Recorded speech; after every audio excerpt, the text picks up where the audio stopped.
Okay, here we go. Welcome, animation fans, to the Rotoscopers Animation Addicts podcast with the Rotoscopers.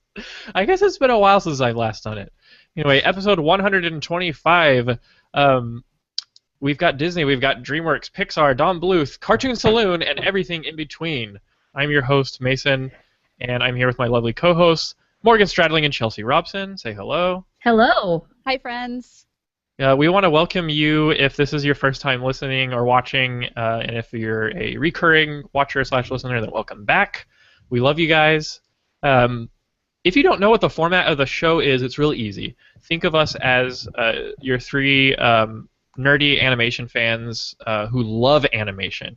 I don't just like animation, I love it. And if I don't love it, I don't open my eyes or something like that. I don't watch it. I don't swallow. It's just animation. Anyway.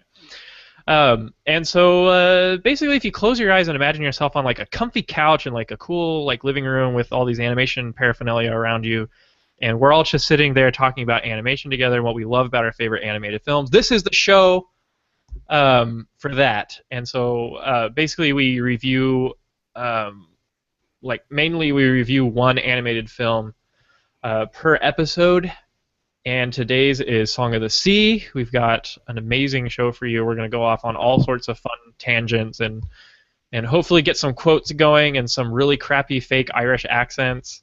Yes. And I know all of our European listeners love it when I bust that out, to which I would challenge them to try their best redneck accent from South Texas. We'll see, right? Anyway, today's episode is actually a patron pick. If you'll pardon the alliteration, I'm like the teacher on That's So Raven who likes to spat on everyone. So we want to thank Angela for picking this patron pick, prominently put on our podcast production. Thanks to Angela and her support, and all of our other patron supporters like her, we are able to do the video format, we are able to get good equipment, and we're able to have better sound quality and things like that. And we're able to take your requests for episodes, so if you want in on that action, then go to rotoscopers.com/patron to learn more about how to support the show and earn these awesome perks. Picking our episodes is one of them. So Thank you, Angela. Thank you to all of our Patreon subscribers. Yes, thank you. Also, there are going to be full spoilers, so if you've never seen this film, you should probably watch it if that's going to bother you.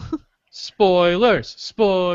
As all of our episodes are full spoilers, full discussion. You've been warned. So this is actually a movie that has been requested by quite a few people. There are other patrons who, so when they submit their requests, they submit 2 movies just in case one of the movies, someone who was a patron before them chooses that, then we have a backup, and I guess if both their backups get picked, we'll pick another one. But this was on a lot of people's lists, and a lot of people in the patron group have been talking about it on Facebook. So I know that Vanessa, this was one of hers, and then I also know that Rachel has been talking about this a lot. So this is very, very highly requested. I think also people who email us and say, hey, I'd love it if you did this movie. I'd love it if you did this movie. Song of the Sea comes up quite a bit. So I'm really excited that we're finally able to do it. So let's just dive right into it, shall we? Let's do it. Let's do this. So first and foremost, let's give a little background, right? As we always do. This information comes straight to you from the good old Wikipedia/IMDb and Box Office Mojo. That's where we aggregate all of our information. So the studio Big Farm, it was a co-production between Big Farm, Cartoon Saloon, and Digital Graphics. There was quite a few companies that were involved.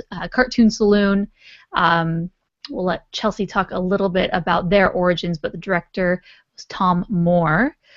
Budget was estimated to be, let's see, oh, well, someone deleted that. It's just shy of about $6 million for this one. Yes, and as far as theatrical performance, how it did in the box office worldwide, it did, is this correct, $1.5 million? Yep. And the home video market did $2.26 million, so it did much better. Does home video include like streaming? Because I know it's on Amazon Prime. This is only including DVD and Blu-ray sales. As far as that was just domestically how well it fared. So. Am I reading this right? That it was only released in 48 theaters? Yes. Very, very limited release. Hence the reason why it didn't do as well as one would think. You could only make so much with so many theaters open. Yes, based on how beloved this film is, you would think that it had a bigger following. But, yes. Anyway, so Chelsea, do you want to tell us a little bit about Cartoon Saloon? Yes. So the director was Tom Moore, and he was one of the co-founders of Cartoon Saloon, and he helped co-found this in his final year at Belfordmont, which is where he went to school, in 1998. His first two feature films, were Secret of the Kells, which we also haven't done yet, and I've heard nothing but fantastic things about them. Oh yeah, it's a good one. And Song of the Sea in 2014, and both of them have received critical acclaim, and both were nominated for the Academy Award for Best Animated Feature Film. So obviously he's got a really good track record with that. Just a little bit more about him. In November of 2015, Moore announced that on his Tumblr blog and Facebook that his next animated film from Cartoon Saloon will be Wolf Walkers. Dope, man. With Ross Stewart. So that should be really cool.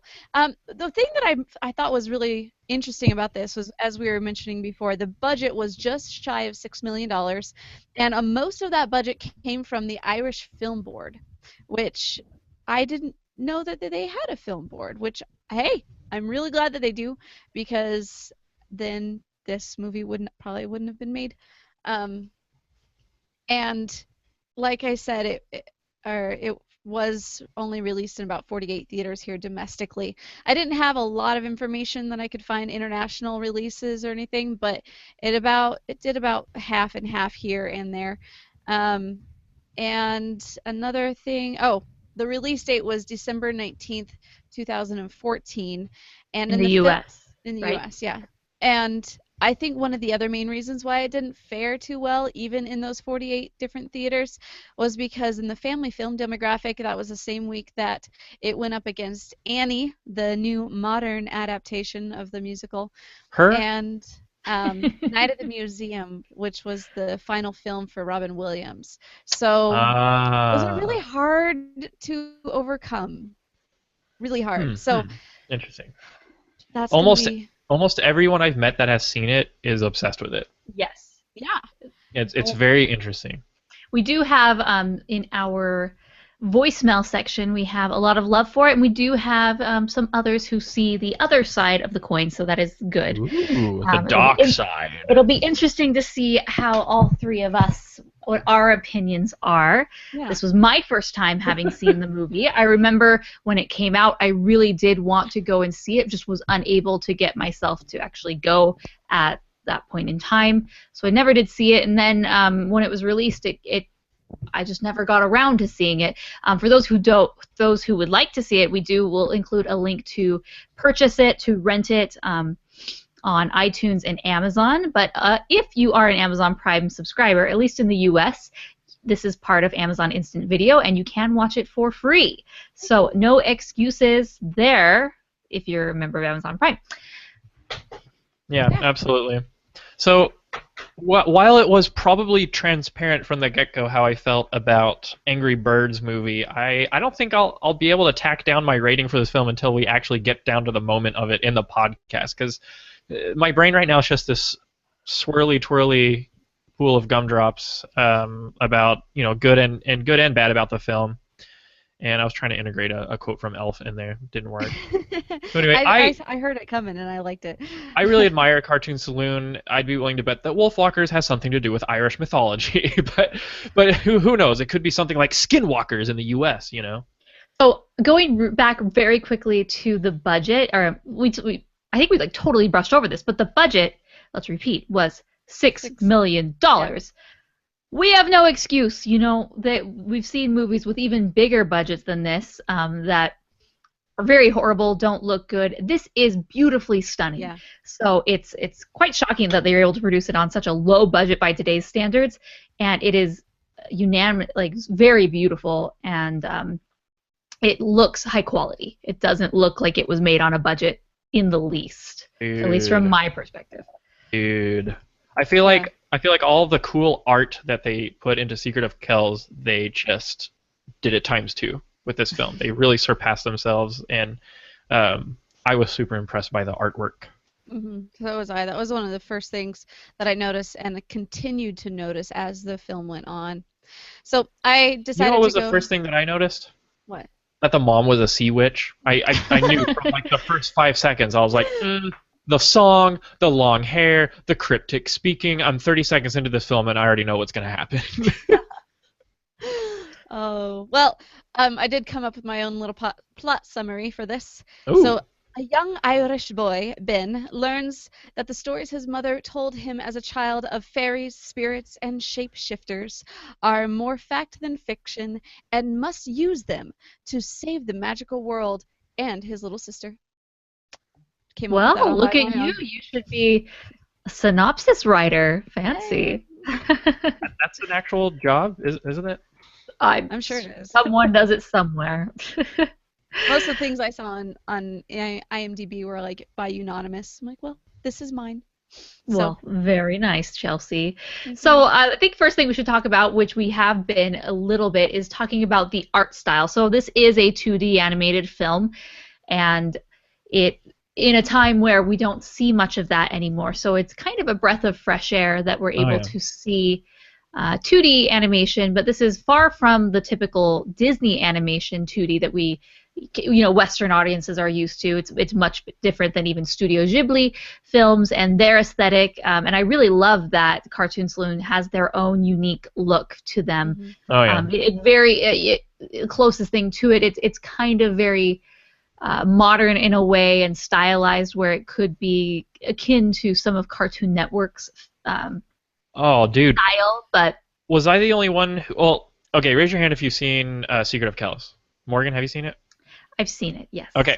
I thought that Secret of Kells, and maybe not so much this one, but Secret of Kells at least, looked like a combination of Danny Phantom and Samurai Jack in its artwork. And this one, not so much. The characters are a little more fleshed out, and they move in 3D space a little bit better. Like not in the CG sense, but just in the the drawing. But yeah, you are absolutely right. It's this minimalist, abstract design that like Cartoon Saloon is just like really, really mastered and taken down. Like everything, things look like a motion graphic. Like Cartoon Saloon really likes those kind of motion graphic-y styles of like backdrops and like characters and stuff. It felt like a storybook, like an illustration translated to screen, because it was very flat. But it just felt like this could be something you would read in a children's book. There's one particular scene that I really stood out to me, and it's very obscure, where they get dropped off by the bus, and then the bus goes up the road, and it's supposed to be going backwards, right, and getting smaller, but it just shows it going up. Yeah. And then it just disappears. And to me, that was very much how this style was. It was very flat and side scroll in a way, but I liked it, and I really do think that one of the reasons this movie is so beloved is because of the art and because of the style. First and foremost, like I went to Rotten Tomatoes, and I have a link right here, and I'll include a link in the show notes. But I went to Rotten Tomatoes and I was reading the reviews, and it is 99% fresh on Rotten Tomatoes. But if you read the actual positive reviews, it's all about the art. They said like they use words constantly like animation is stunningly beautiful, deceptive in its simplicity, dazzling in its visual presentation. Let's see, what else? Magic and mysticism inhabit this visual style. Breathtakingly beautiful, beautifully animated, beautiful, beautiful, beautiful, beautiful, beautiful. Like that is just constantly the very first thing that gets mentioned as far as this film and why they rated it positive for the most part, at least from those little blurbs. I mean, obviously there's more to the reason why they like the film. But let's talk about that. So well, yeah, I really love the artistry, the story, and like the pacing and the dialogue and the characters. On the other hand, I'm not so sure about. It's interesting. The very first scene, the first scene after the intro, I guess, let's call it the exposition, where I don't even remember the dang boy's name, Ben, and then what's the girl's name? Starmie? Shersha. Idra? Saoirse. No, that was a Did you see Pokemon. how they spelled her name? Shersha. Yes. Sure. I know Mandarin Chinese too. Saoirse. Let's see. It's spelled Saoirse. Yeah, and I'm thinking, how in the world Not did you even get gonna Saoirse attempt from it. that? His Well, little because sister. it's translated from an Irish Scottish, which phonetically, when you're translating other languages, the way that they pronounce them, when Right. they're written out in the English, English characters, are not necessarily how regular, traditional English pronunciation Saoirse. is. Right. They have a Saoirse. totally different, they look at the same letters, but it's totally different. But Right. Cool. All right, Saoirse. I think I got it. Wanderlust Wings on the YouTube chat gave me a proper phonetic way to do it. Can I just establish one thing here? I'm very jealous of how cool Irish names are compared to North American names, or At least the Anglo-Saxon. girls. Yeah. All the Well, guys no, are like there's some Connor, cool dude Ben. names. Connor. What's the dog's name? Koo. Who? Yeah, that was cool. Maka. I forget what the giant's name is. it was Mac Lear. Macha. Yeah. Maclear. Anyway, I won't even try to do Irish accents. But anyway, that first scene where he's on the beach with his sister, like, I was like, gee, I wonder if he'll ever learn to love his weird little sister and come to terms with his lost mother and stop being so self-centered. I wonder what he's gonna spend the whole movie doing. But that's okay. That's okay. Like, don't just put it on mute and just watch it from the heart. I don't mean to do that. Like, okay, there's some parts and there's some dialogue, but towards the end that really got me choked up. But I don't know. I don't know how I feel about it. Moral of the story, though, and there's several morals of the story, as you'll come to realize discussing animated films with me. Number one, don't ever leave the kids alone with Granny for the night. Owls are evil. Chelsea, you got some? I do, yes. I think that even if you are half turned to stone, you should still enjoy singing. And warning the main protagonist to be careful. Yeah, exactly. Yeah. Another one is don't hide your feelings, just let it go. Wait, no, don't let it go. Don't let it go. Keep it with you. Face your fears, but you got to let them go. But your problems are your own, and you have to. Oh man, I'm getting a headache.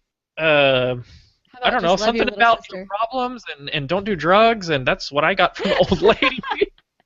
The don't do drugs part, yeah. I'm a huge troll. Of course, it's not that complicated, but those are just kind of the.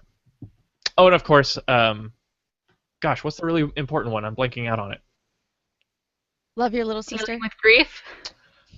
Love your little sister. That's right. I almost forgot about it. I'm just kidding. But anyway, lots of interesting things going on here.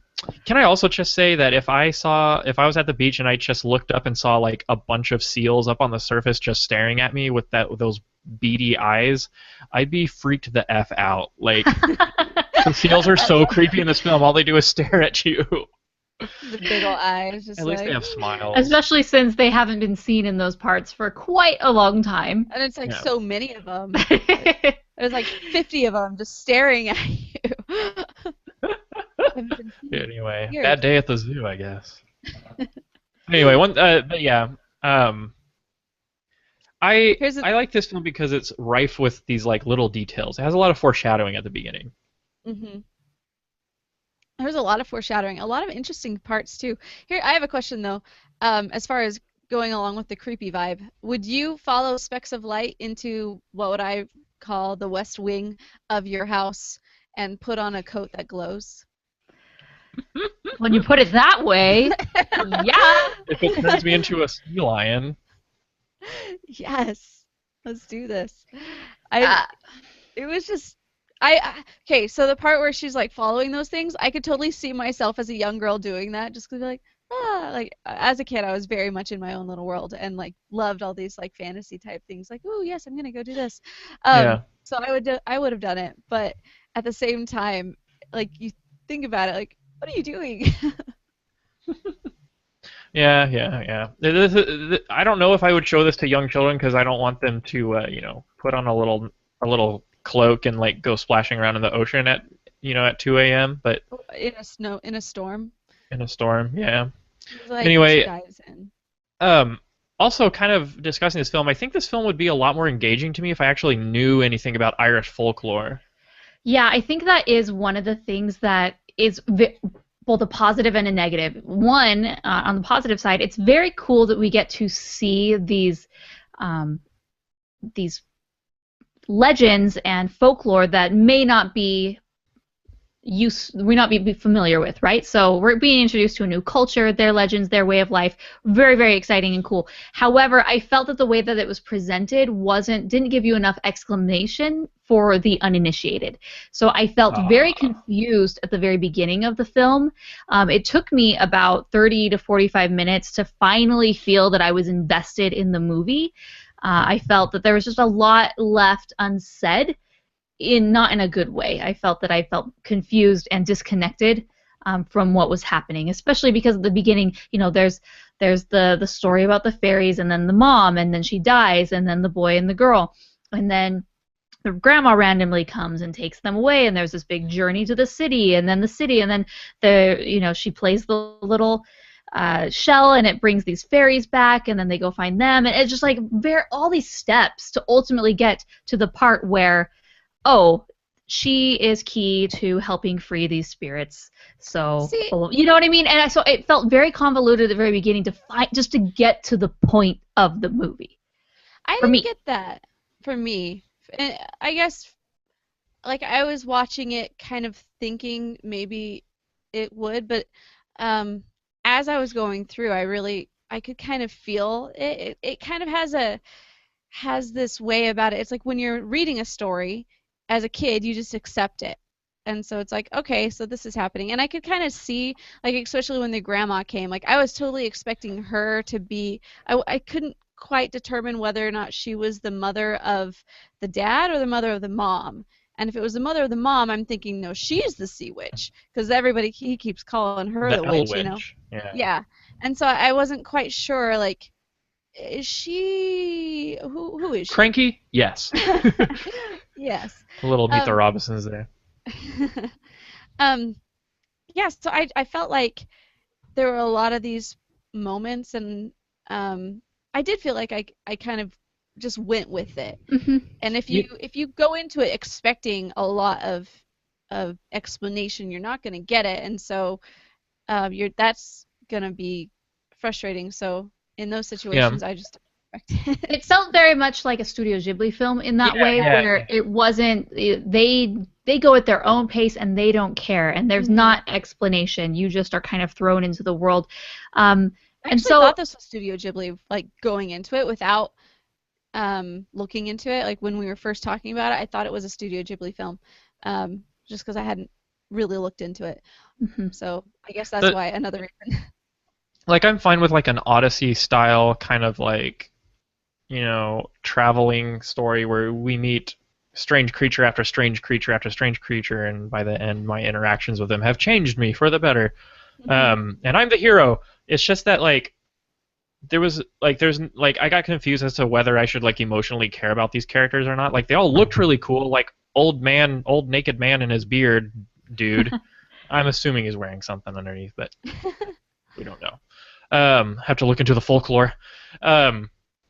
He was really cool, but it's like, like what do you do? Like, who are you? Like, how do I, like, how do you relate to the character and the character to you? Like, how important are you? Apparently, all these eccentric fairy type characters and fairy folk will die out if this one Selkie dies, or like, I don't know. I guess I just don't know.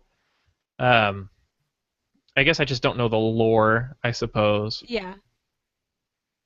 I do like I do like bad characters who change for the better, like the El Witch. Mm-hmm. Someone mentioned this in the comments, but she reminded me from Spirited Away. Yubaba. Yes. Dude, she would give her a run for her money, man. Very much similar vibes. I love the El Witch. She's like a walking metaphor for drugs. Just take this and they'll all go away. Yeah. But and I have a major problem with that sequence. But before we do that, what were your like favorite or most like beautiful sequences in the film? Like which were the ones that were like the most enjoyable to watch or coolest to watch? The beginning part was cool because it just opened it up and it really set the stage for how the whole movie was going to be. And I didn't know if it was going to continue that way because I have seen other movies where they'll start out like really kind of in that watercolory vibe and just with lots of things going around on the edges, but then they won't stay that way. But this one, it just continued to do that the entire thing, which I felt was really good, keeping your attention, even though the story and the pacing wasn't as consistent as you maybe wanted it to be. It helped with keeping your attention on what was going on. I liked pretty much any time that we went to more mystical elements. So I liked when she first put on the robe and then she was swimming in the water with the seals. I thought that was a very cool segment. Later, at the very end, when she is singing the Song of the Sea, spoiler alert, and all the fairies and everything is coming together. Those are kind of the moments that stand out to me. I love how haunting that song is. She like gets up on the rock and she's like, "Song of the sea, gonna find my mama with my brother and me." Wait, wrong song. Sorry. Oh man, there was one scene where when he was on his own little kayak, not a kayak, but it was kind of like a flatboard boat, and it's floating right before he goes to meet the bearded man in his little place wherever he was.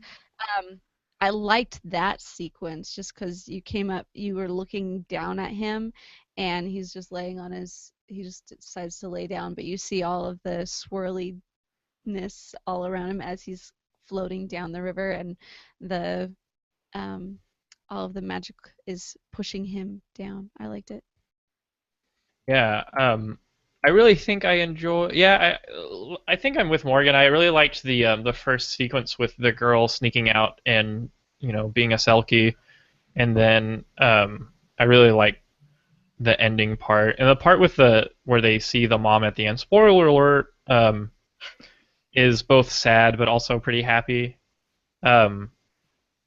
Yeah, everything else is just kind of this kind of weird journey and stuff. It's very cool to look at.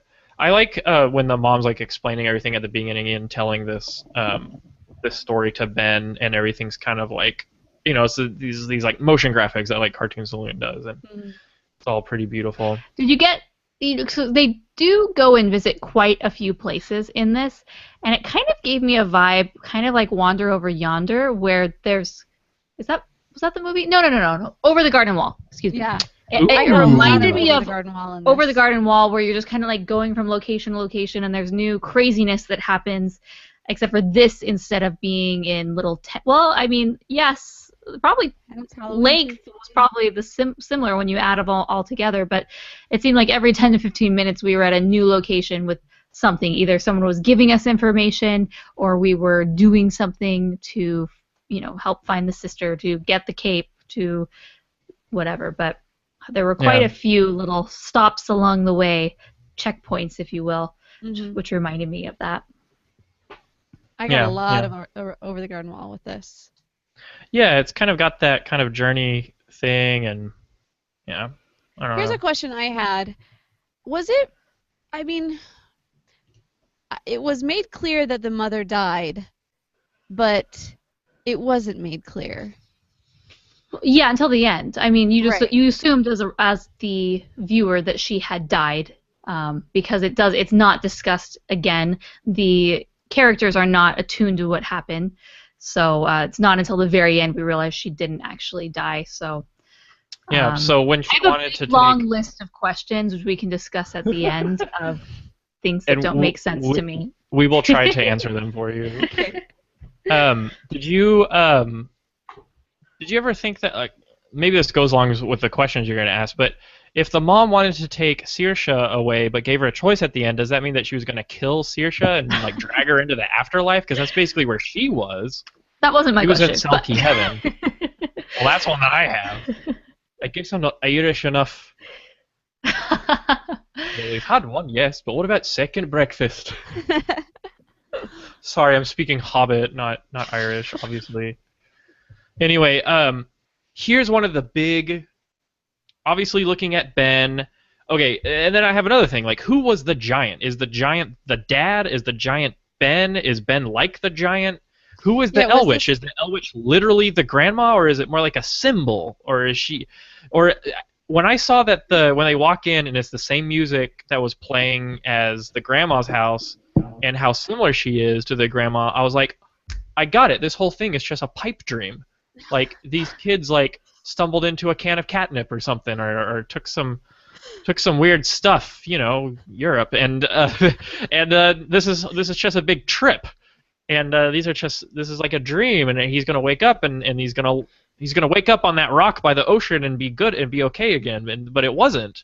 So like, I don't know. Yeah, and now that I'm realizing it, okay, so the big stone giant. Great stone dragon. Oh man, we are all into.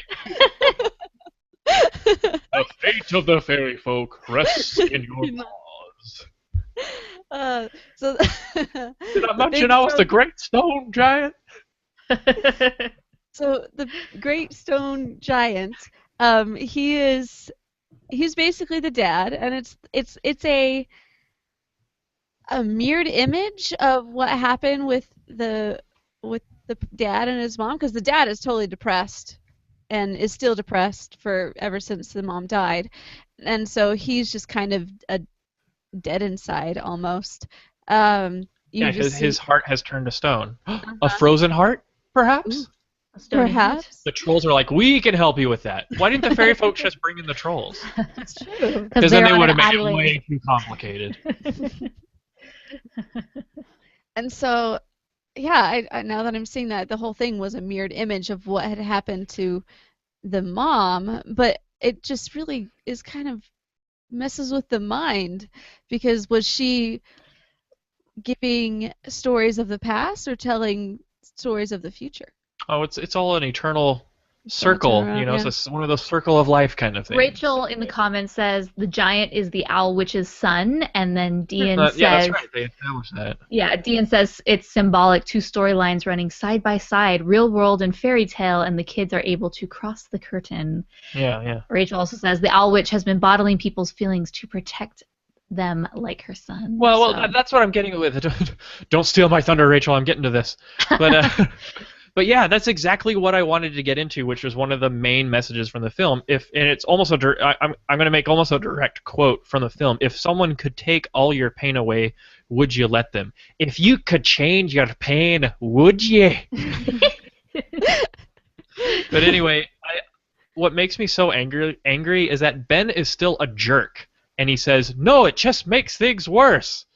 And I'm like, it does. What? How does he know that now? How the crap did Ben come to that conclusion when he was such a jerk this whole film? Like, when did he have this huge catharsis? Like, it didn't make zero sense to me. Like, he needed to fall to that. Like, something horrible needed to happen before he finally realized it. But no, he was like, no, it just makes things worse. I figured things out. And then he walks over to Saoirse and is like, hey, I'm sorry I was a jerk. And she's like, that's cool. And then, but like, I don't know. I think that was way too rushed. He's been seeing people turn to stone in front of his eyes. He's seen all of these emotions bottled up. And so why would this be a good thing, to see someone turn to stone? Because, I don't know. Because he for me... also has family who's died, and he's like, that's the whole point at the very beginning, is he's so hardened about the mom passing, who was his friend. He's got this like blaming complex problem with Saoirse. Yes. Obviously he blames her for what happened. Mm-hmm. Oh, 100%. Mm-hmm. No doubt in my mind. That's a dead giveaway. So but yeah, what's your take on it? If you could take all your pain away, would you let them? It's so hard because like that's a very interesting message about our society. Like, think of so many ways that can distract you or take you off on a tangent or take you off on another path or completely mask I think Yeah, I think it was Sammy Hagar, my man from Van Halen, who wrote this song about one of the lines is like, "They'll find a cure for anything, just kill the pain and numb my brain." And then he talks about that versus truth, which is, I have this problem. This happened to me. I can't deny it. I can't run away from it. I have to, like, I can't put it away and pretend it didn't happen, because look how it turns your heart. And so that's a very, very hard truth, and I think a lot of us just don't get it, or we struggle with it.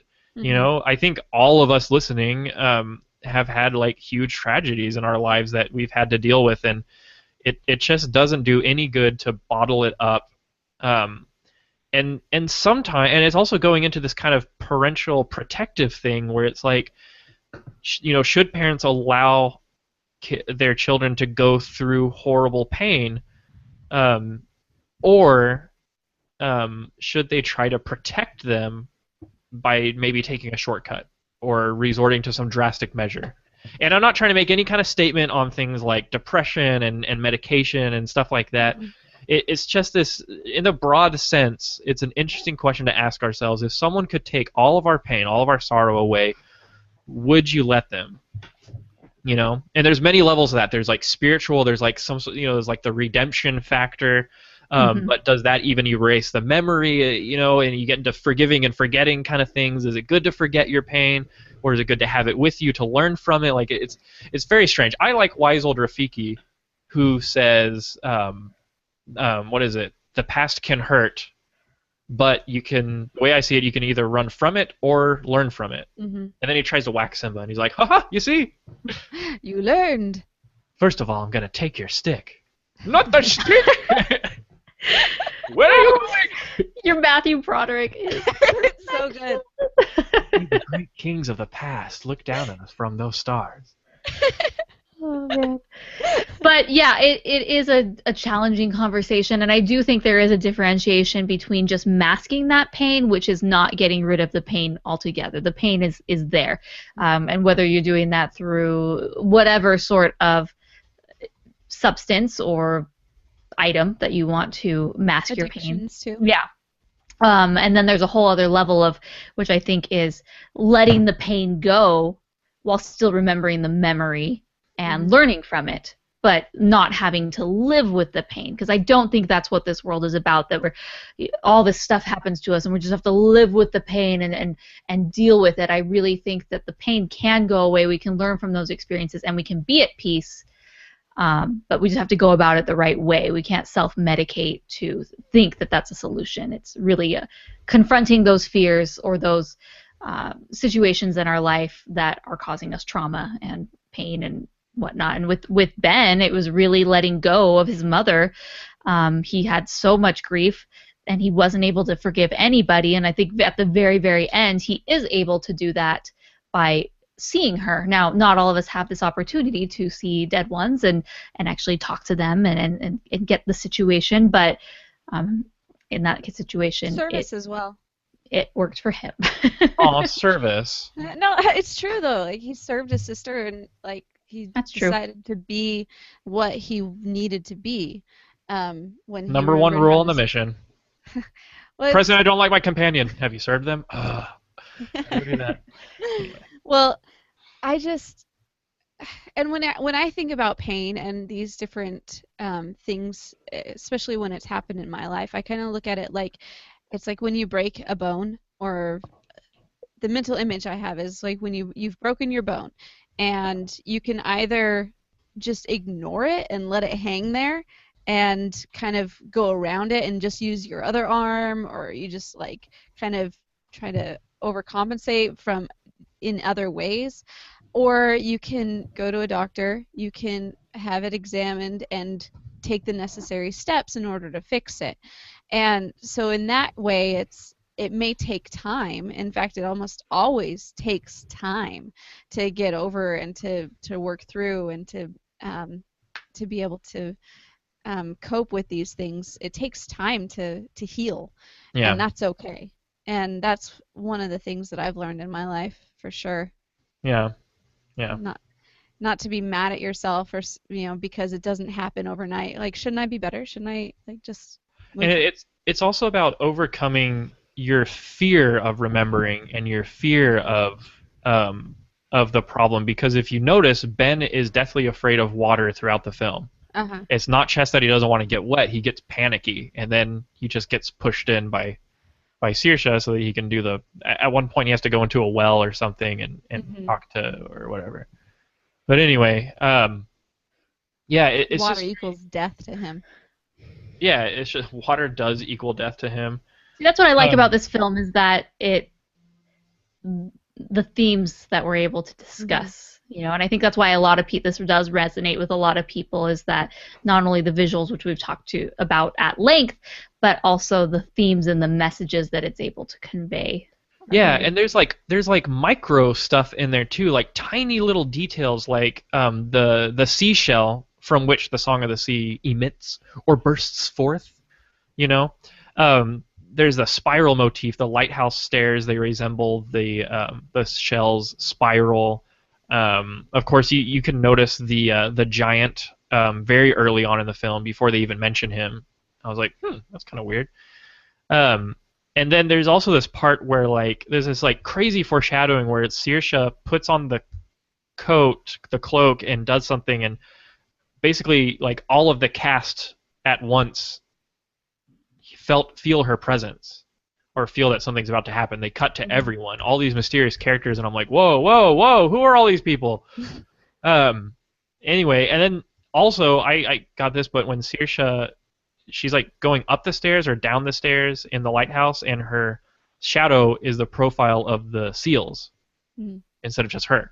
So there's all kinds of really cool details, and I bet the writers or the layout people or the artists just had a great time like putting in all these little hints and all these clues and how intricate it is. It does remind me of Over the Garden Wall, where after you finish Over the Garden Wall, it goes back and explains why this person looks like this, why this person says this, why this person dresses like this, what this character's relationship is to this other character in this other episode, and it all kind of comes together. And I think stuff like that is really, really cool. Yeah, I also really liked the editing of this film. I felt like it cut to the right things at the right time to kind of put those images in your mind, and so that you remember, oh yeah, the mountain dude is waiting for something. Oh, the mountain dude is there, and all of these silent figures are waiting for something else to happen to bring them alive. So I thought that was cool. I also really appreciated the music. I think that was one of the other reasons why this movie appealed to me. I really like Irish music and the Irish song. My mom came in and was watching it with me, and some of her quotes was that it was a kaleidoscope of color throughout the whole thing. Kaleidoscope of color, exactly it. Oh, I was like, you're right, Mom. And then she also noted that she was like, it's interesting, the Irish, it doesn't have a very long range. And anybody who does music, you can just say, like, they basically stay within one octave for most of their songs, and they just kind of stick within a couple different notes. Try singing our national anthem and see how many octaves you fly through. Right. And she was like, it's probably just because they had most of their songs, or most of their music came from like a pipe, or in this case a seashell, so it just kind of stays within this realm, but they do it in an interesting way, so I appreciated that a lot. Yeah, I love the end credits. I love any type of, they do this a lot in short films during the credits, but I love credits where they show like production stuff, like storyboards, like rough passes, tests, concept art. That kind of stuff is really cool to see, man. There is so much work that goes behind these films. Like, I'm working on something over the summer that it lasts 20 seconds long, and it's killing us with the production schedule and how hard we're working. And so I can't even imagine. Like, obviously they have a staff of 400 instead of a staff of 4 like we do, but man, just the work that goes into it. It totally pays off for them. Like, I can't imagine how they must have felt sitting down at the premiere or with the final, the final version, and watching it, with all their coworkers and fellow artists. It was probably breathtaking. Or they just made them feel like, I remember that scene, I remember that scene, I remember that scene, oh. So, okay, I'm going to go into Morgan's question time, which some of this Morgan's question time. We should have some our of own this jingle for that. maybe. Yeah, we need a jingle. Okay, let's get on that. Question number 1. Okay, so these are questions that I just was left with after the fact that I don't think were very clear to me, and maybe they're like totally obvious. And if you're in the chat and you're listening to this right now, let me know if this was something that was discussed and somehow missed it. So, question number 1. So we know that Saoirse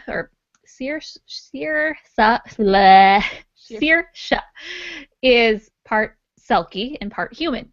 Now, why wasn't the son part Selkie? I mean, obviously he has that's the like same. the most obvious question. Like I didn't even think of Human that. child. Well, because she's his mom. He has the same. They both of them have the same parents. Why? I mean, is this just like, what movie is it where like only certain traits are passed on to, like magical traits? Oh, it's like Harry Potter, where some kids end up having it, some don't. They're Selkie muggles. Yes, exactly. So Here's I don't know. He's like, Mum's a Selkie. Oh, Muggle. Someone said only. Here's the answer. Okay, so this goes to my ignorance of the folklore. Only females get to be Selkies. All get to be selfies. Awesome, Dion. That's okay. Someone else says it's like the Anna Elsa thing, where I don't think all the kids get magic. Well, what is it? I don't know. I honestly think it's just the female gene. In my opinion, in order to understand the son, you must understand the father, and I know next to nothing about him from this film. Like, did the dad know that his wife was a Selkie? There are male Selkies, because if you look up Selkie on Wikipedia, it says male Selkies are, they're called Melkies. Just kidding. Male Selkies are described as being very handsome in their human form and having great seductive powers over human women. Yeah. Oh, no. So it can't be both. It's all about body language.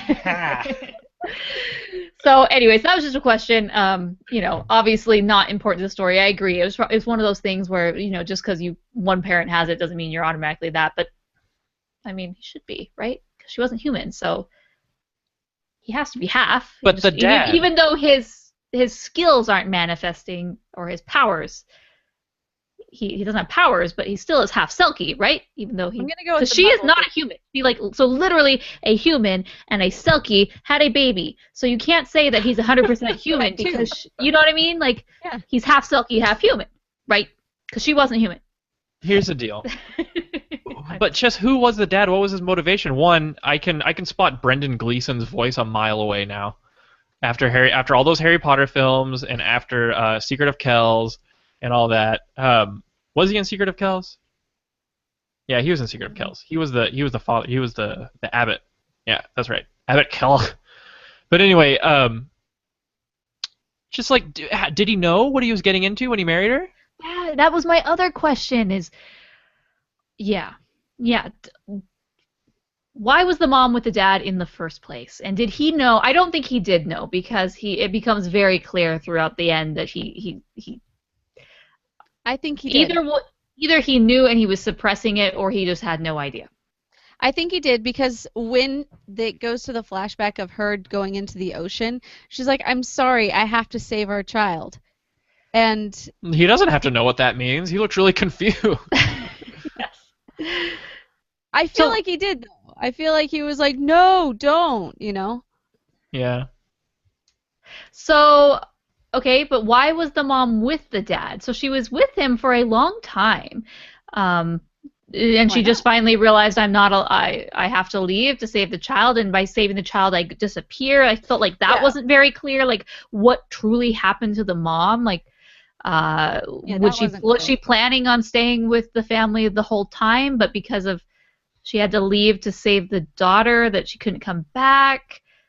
And why was she with the dad? Like, how did they meet? I know this is like not something that they're gonna go into in the movie. That's just way too context. But why was she there? How did they get there? Why did she say, "I'm going to go"? It's like Little Mermaid style and meet a human and have children and whatnot. I don't know. Yeah, maybe I don't know. Maybe she was like in love with him, even though she only had a statue of him, and she went to the Sea Witch, who like wanted her voice and like all this stuff, and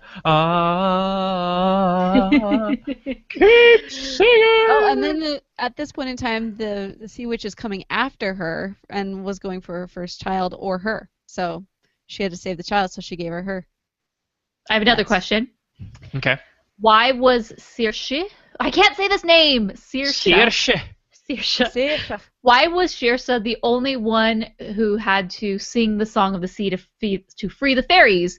Were there no other Selkies around? Like, literally, she was the last Selkie, like Yeah, the that's last interesting. unicorn. Couldn't there be anyone else to sing the song? Why did it Schmedrick. We need Schmedrick. Pirate Cat. I don't know. Maybe these are really obvious questions to everyone, but they weren't so to me. Yeah, I feel like But I don't think they I feel like really- Rachel's been trying to help us in the chat. She's like, oh, they're part human, part mermaid. But Yeah. Anyway, so we just don't know. We are uninitiated. We are not Next time- League of Shadows. I can't wait till our next movie, and we have unanswered question theme music that has to happen. And Unanswered so- questions. Is there a song called Unanswered Questions? I bet there is. I bet we can get the songs license for for everything. it real easily. all right. So, closing this up, what did they do right with this film? What did they do wrong with this film? Not necessarily wrong, but what worked, what didn't? Can I just stop you? I'm gonna let you finish, but I just want to say I know what my favorite part of the movie is.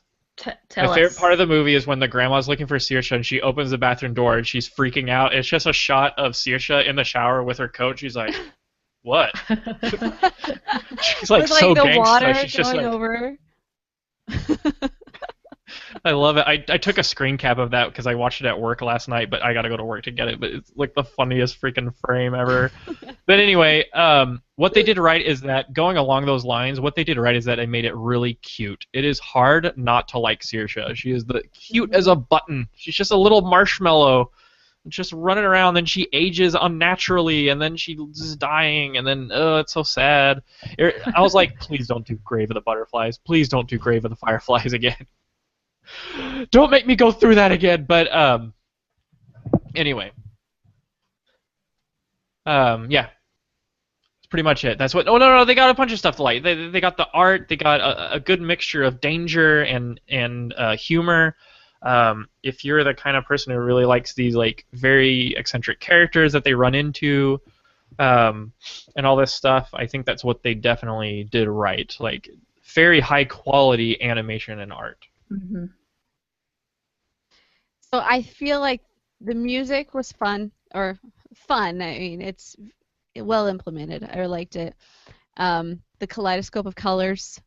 I thought that the art and the artistry images were just totally right on point and really made it whimsical. I liked that. Yeah, that's what I liked. They did right. And what did you not like? Well, the thing is, there wasn't a lot that I didn't like. This was your section, Chelsea. No, I didn't write this. Oh. For those of you who are this awkward moment in the podcast, we use colors on our just note document, and there was this big thing of red, which indicates Chelsea, which under the what we didn't like section. And clearly that wasn't her stuff. Someone else put it there. Well, that and was now all it's all from erased. last It time. just all disappeared. That was all. I just erased it because that was all from the last episode. Somebody just copied and pasted it in there, or maybe I did. I don't know. But likely story, Chelsea. Likely story. Things that I feel like they could. I'll go along with it though. Things that I felt like they could have improved upon were it was a little slow at places, and it was a lot of conundrums that came to be. But I hate those conundrums. I felt like it left you thinking at least, and so I didn't. There wasn't a lot that I could find wrong with this. Cool. Okay, so shall we go into some voicemails before we rate it? Yeah, let's do it. Okay, we had a lot of people who were very, very excited. We had so many voicemails submitted to us, so I'm not going to be able to play them all. Holy cow. Yeah, so this is a very popular one. So we will go straight down the line. Our first one is from Chloe, and so let's Wow, take it away, Chloe. Chloe.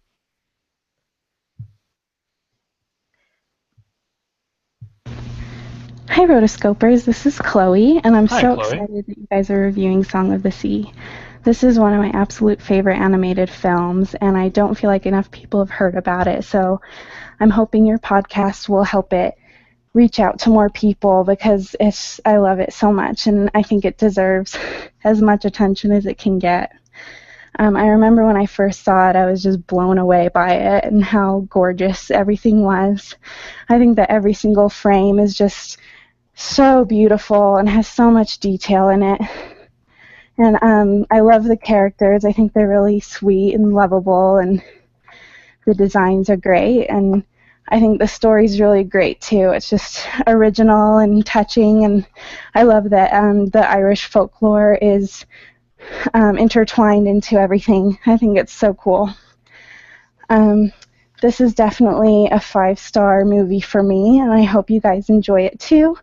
And I also hope that you get a chance to watch The Secret of Kells because it's also an amazing movie by Tom Moore, and it's on Netflix, so it's really easy to watch. So I hope that you guys enjoy it, and I love your podcast. Thanks. Bye.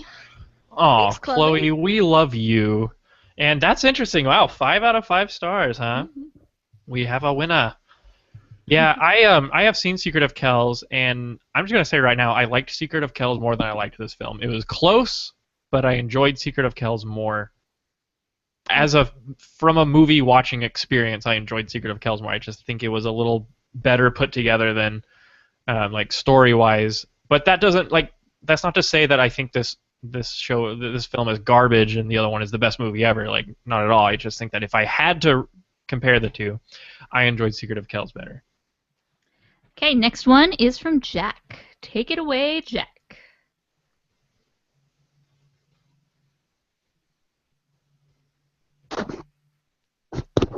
Hey Rotoscopers, this is Jack calling in. I just want to give my thoughts about the Song of the Sea. Okay. When I first saw this movie, I found it really hard to watch. I think it's because it has this very somber and depressing tone to it that made it really difficult for me to get through. I was gonna write this movie off at first, but when it kept on moving, I kept on getting more into the mythology of it. I'm not familiar with Celtic mythology, so I guess that's why I find it very fascinating and new to me. But towards the end, it it really won me over. When the appearance of the mom at the very climax of the movie happened, this movie absolutely floored me. I forgave it for all its flaws. I forgave it for all it was putting me through. At the end of this very depressing road, it had a point to it, and I found it very moving in the end. After all that, I really have high respect for this. I may not watch this movie again, but I highly respect it. So if I was to give this a rating, I'd probably give it 4.5 stars out of 5. It's really unique. The animation's beautiful. And I look forward to see what the studio will bring up next. So guys, keep up the great work, and I look forward to your next episode. Bye. Thanks, Jack. Thank you, Jack. I like how he said that. Yeah, it really does. It does increase as you go through the movie. You go from being maybe like into it, then to like really enjoying it. This is very Finding Nemo because it's like it has good moments, then it has like very desperately horrible moments, and it's not quite that. Maybe that was a bad comparison because it's not like a huge roller coaster like Finding Nemo was, but it's more like a slow burn. Like it's like Saoirse is dying, kid, and once that starts to happen, then he starts caring, and then it all kind of comes together in the end. But yeah, that was very depressing for me. Was watching this child pretty much die in front of me. Yeah, pretty depressing for most people, I'd say. And but anyway, the takeaway is the ending, which is this beautiful reunion and this glimpse into the beyond and the hope, and messages come together. Yeah, all that stuff. And a lot of people in the chat are comparing this to Secret of Nim, and I think that is a pretty good reference or comparison, I suppose. Also Frozen with the white hair / slowly dying. That's right. White hair / slowly dying. That is what it means. All right, our next one is from Kurt. So, take it away, Kurt. Hey, this is Kurt from the Oregon Trail again. I just wanted to call in because you guys are reviewing Song of the Sea, and I saw this movie, I think it was over a year ago, and it was really, really good. I also saw Secret of the Kells way back when, and the first thing I think about when I watch these two animated movies is that they're like Cartoon Network shows on steroids. That's what I said. Everything's flat, 2D. It kind of looks like a wonderful stained glass window, that type of thing. I think the music was fantastic in Song of the Sea. For some reason, the mom and the daughter seal people, they had the most comforting singing voices. Even if not necessarily I could understand everything, I still felt something from it. And I kind of think that's why music's so amazing. I want to talk about like the culture shock a little bit. It was sort of like Spirited Away because there's all these myths and legends we're not used to, and I'm just excited that the people on that side of the world that know these myths and legends are getting them in an animated feature. And I just wanted to ask you, Rotoscopers, a question. What Cartoon Network show would you put on steroids? Or more like, which one would you make like a full-fledged, awesome Secret of the Kells, super detailed 2D animated film? Keep going, guys. You're awesome. Thanks. Bye. Oh, man, you're awesome, man. Come on. Thanks, Kurt. Okay, so Kurt has a great question. If you could take a Cartoon Network series and make a full-fledged movie out of it, in other words, inject some animation steroids into it, make it this awesome animated full-length movie, which would it be? I already have my answer.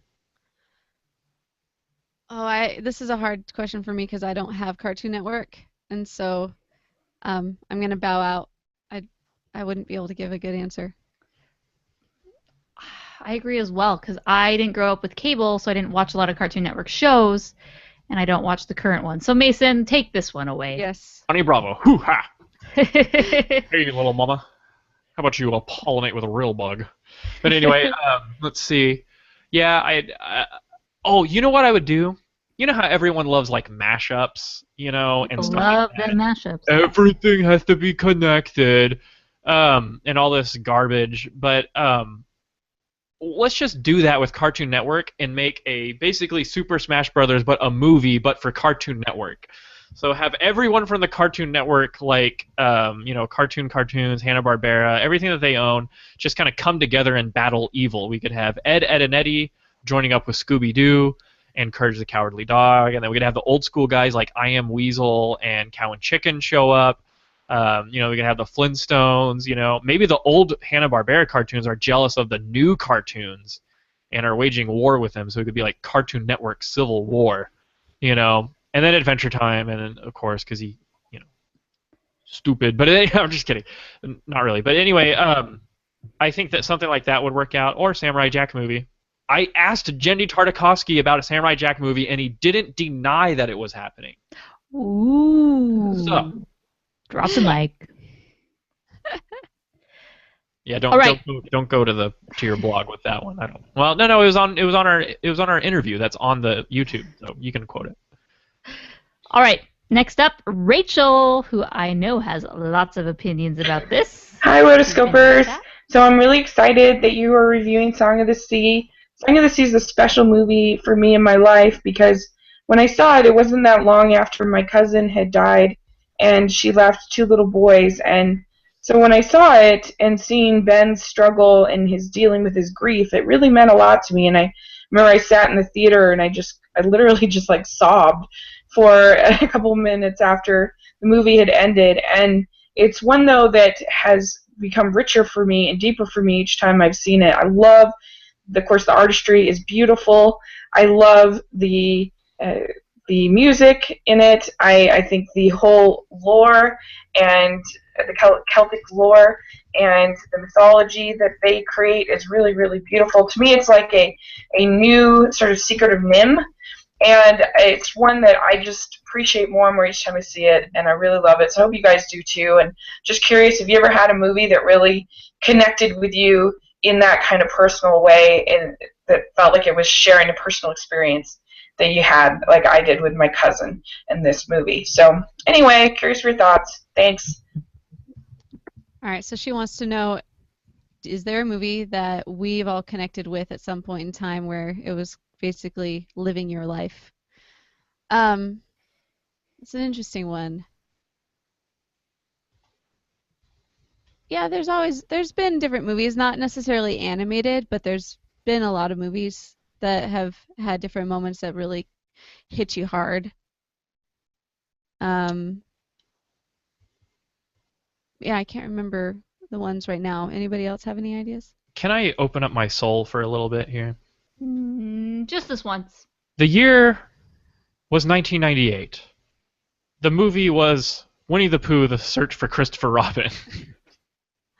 Y'all probably heard this before, but that movie got me so freaked out as a kid. If you know the premise, basically, Pooh and the gang can't find Christopher Robin. They're concerned of where he is. They ask Owl, biggest mistake ever. Owl erroneously tells them, after reading a note that Christopher Robin left behind, that Christopher Robin has gone to a place called Skull and not school. And because of that, Pooh and the gang, not Owl, he stays there. They go off on this horrible, like, trial of a journey, and they are all, like, tested to the absolute limit, and they almost die several times just trying to find Christopher Robin. And all they needed to know was to wait for him to come back from school for the day. And it's so maddening, like, how the premise of this film, and there's some really, like, for like a 10-year-old kid, like, I was pretty traumatized at one point, like, Pooh, like, falls into a bottomless pit and there's no way out, and it's like he, like, wonders if he'll ever see Christopher Robin again, and it's like, does Pooh die? Does he starve to death? Is there some respite there? But no, he has to stay in the bottom of this cavern for the rest of eternity, not being loved again, and, like, stuff like that just just crushed my soul, and I was, like, weeping in front of my family while we were watching this at home. And anyway, I was an emotional little kid. I still am now, but man, I can't go back and watch The Search for Christopher Robin. Maybe I need to face my fears and watch it someday, but then you guys will all see me cry like a baby. Well, now that I'm thinking about it, Toy Story 2, definitely. It hits. Like, when I go back and rewatching, not necessarily, I mean, yes, I did cry the very first time Jesse's song comes up. Everybody did. But even today, I'll go back and, like, there's different parts of the movie that I'll still get totally weepy-eyed over. And, like, the whole Toy Story, like, trilogy, it came out when we were kids, and then it came out, like, everyone followed our generation. Yeah, every milestone was basically the time of life that we were in. Right. You know? Like, around Toy Story 2 was right around when we were, like, tweens and kind of moving up. And so, like, I think I've said this before on a previous podcast, but definitely felt like a bit of guilt of growing up. And I'm watching this movie with my dad next to me, and, like, I'm not a little kid anymore, but, like, I still like kid stuff, but I'm not, because I'm not quite, like, old. Anyway, yeah, that's for another day. Okay, so we have two more. Next one is from good old Ryan P. Who doesn't love Ryan? So here we go. Hello, Rotoscopers. Ryan Pareto here with his review for Song of the Sea with a quick congratulations, Mason. Congratulations, bro. Doing us proud. Oh, Chelsea, yeah. Okay. Have fun in Brazil, and above all, be safe. And Morgan, our dear Morgan, congrats on the baby. Dear That's Morgan. awesome. And now to the review, which I'm very interested to see how you guys will take this, because I don't necessarily think it was an enjoyable animated film. I think it would serve better as a book of sorts, but I think the subject matter was so important to talk about. You know, this family dealing with the loss of a parent, which, albeit magical circumstances, it's so important talk about that because spoilers, if you ever lose a parent, it sucks a lot.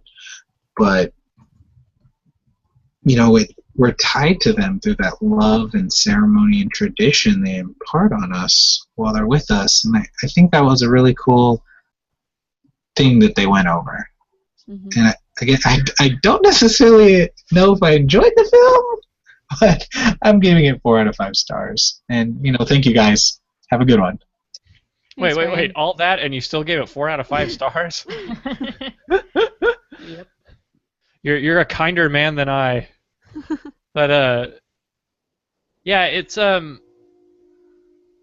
mean, I've lost a parent, and I didn't really feel it that strongly with this because I don't think the film was about finding the parent. It was a little bit about that at the end, but it was more like keeping what he had left safe, which is a big part of losing a family member, is returning to the rest of the family and strengthening that bond. But I felt that more so with other films than this one.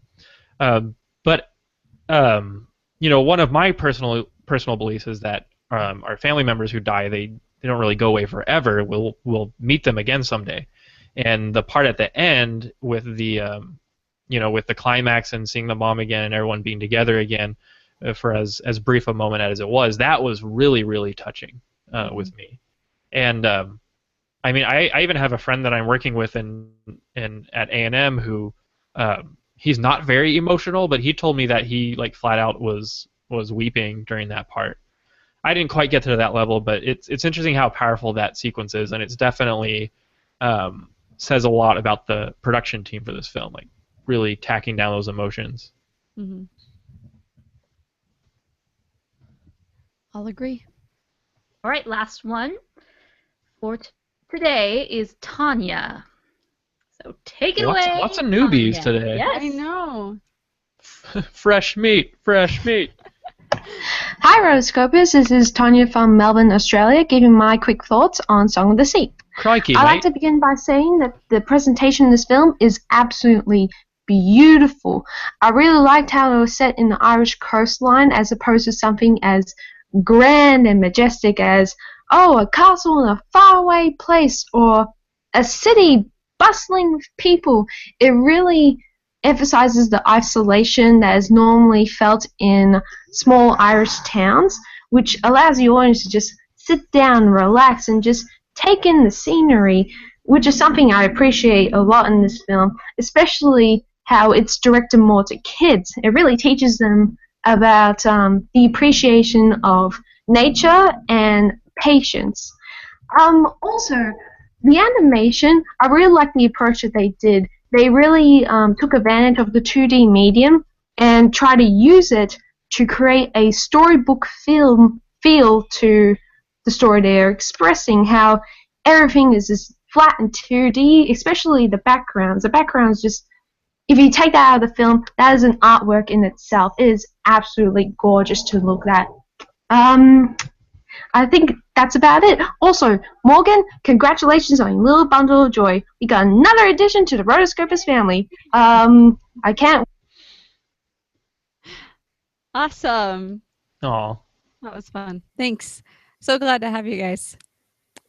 Yeah, Morgan just left? Morgan's child is gonna grow up just thinking that the Rotoscopers podcast is normal and that it's like everyone does this. Everybody's parents every say- other Tuesday. That's awesome. What happened? I don't know what happened. You cut out for a while. You were just a teal Rotoscopers logo for a while. Phew. Okay, well, it told me stopped the broadcast because connection, so I thought it stopped the broadcast for everyone else, so I was very concerned. Okay, still good. I think we're still good. The show goes on. So, last thoughts? Last thoughts for this one for me. I'm gonna rate this.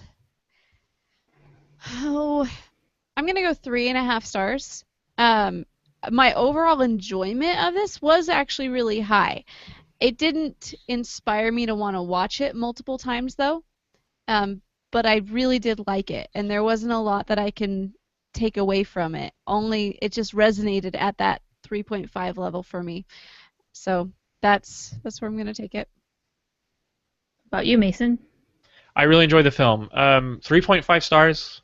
I mean, it wasn't my favorite. It wasn't terrible. I mean, it was good. It was really well done. And but again, I like Secret of Kells more than that. But it's not because of the artwork or anything. It's just 'cause overall I enjoyed it a little more. But this is a powerhouse of European animation. It is like something really cool to see. Something along the lines of like Ernest and Celestine, or something like that.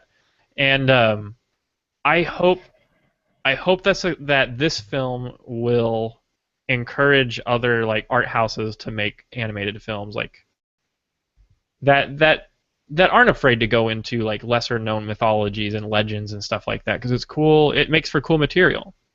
And so I think this is another one of those pioneering forays into independent, or more independent than not, animation from across the pond, and I really enjoyed it. I'm going to give it 3.5 as well. We are all on the same page. A lot of the people in the voicemails gave it higher rating, but for me, I feel the beginning really makes it less enjoyable. I felt if I were rewatching it, I felt I would obviously know what was going on and be able to appreciate it more, but I felt very disconnected to the movie for the first 30 minutes and slightly bored, to be honest. However, once it really does start picking up and Ben really kind of gets a purpose in what he needs to do to save the sister, I think it does pick up, and then the ending is very spectacular. And as has been said multiple times, you really can't just ignore the visuals, how beautiful it is, the animation. It's so unique. It's so exciting. I really do like getting to see a unique aesthetic presented, especially in the 2D form. So for those reasons, I'm going to give it 3.5. Yeah, this is awesome. It was a great movie, and I was really glad that I watched it, honestly.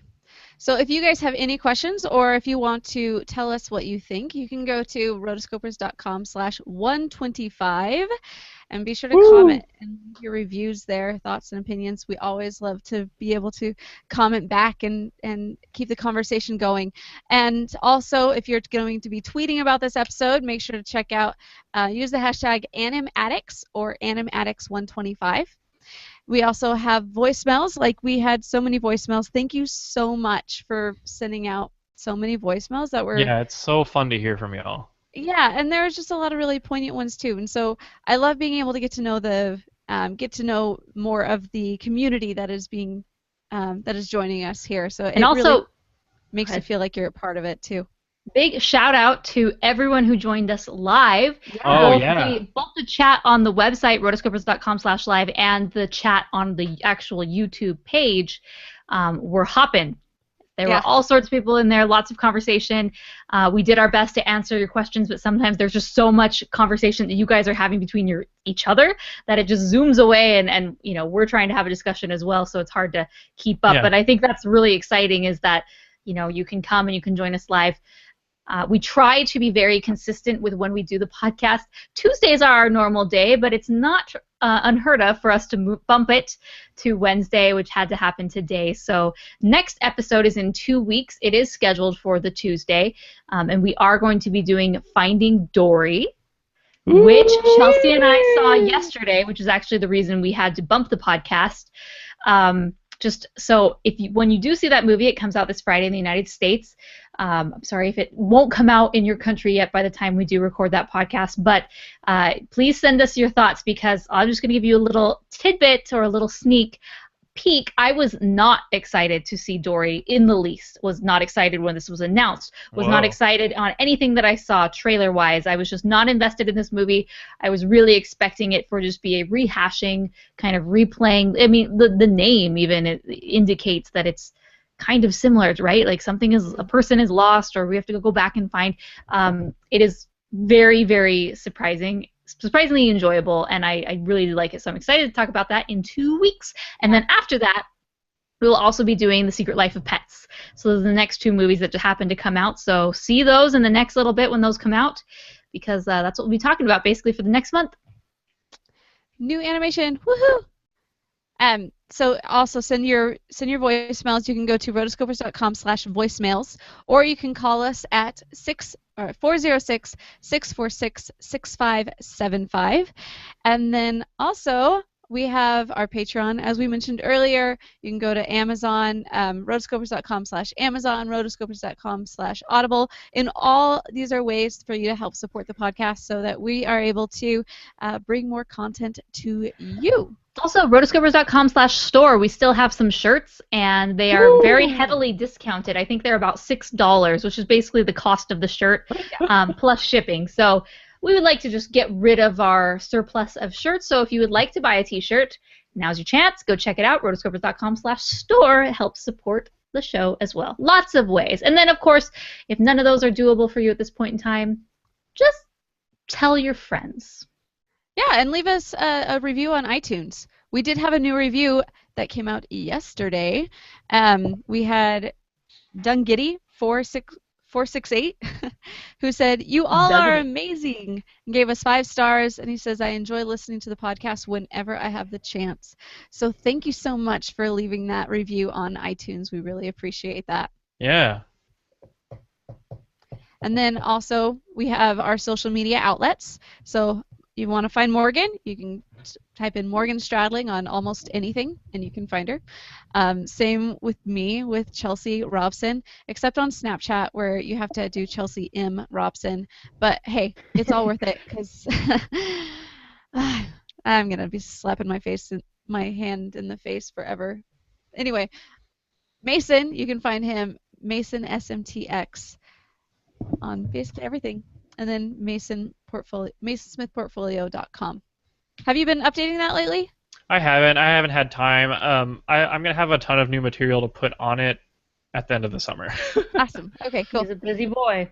He is. Yeah, around career fair time, that's when I'm going to be beefing it up. That'll be in the early fall. All right, guys. Until next time.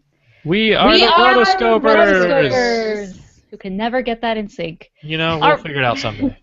And before we take away, let's record our title for the audio episode. We have 2 suggestions. 1, did I mention I was the Great Stone Giant? Or 2, Kaleidoscope of Color. Ooh, Kaleidoscope of Color. I love it. What do you think, chat? I don't know if the chat is caught up to this. There's a little bit of a delay. So what do you 2 think?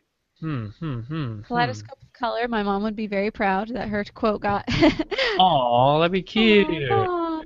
But I also really like the big Great Stone. I love Mason's. Let's do it. And Mason has to do it in his voice. Oh, okay. Yes. All right, here we go.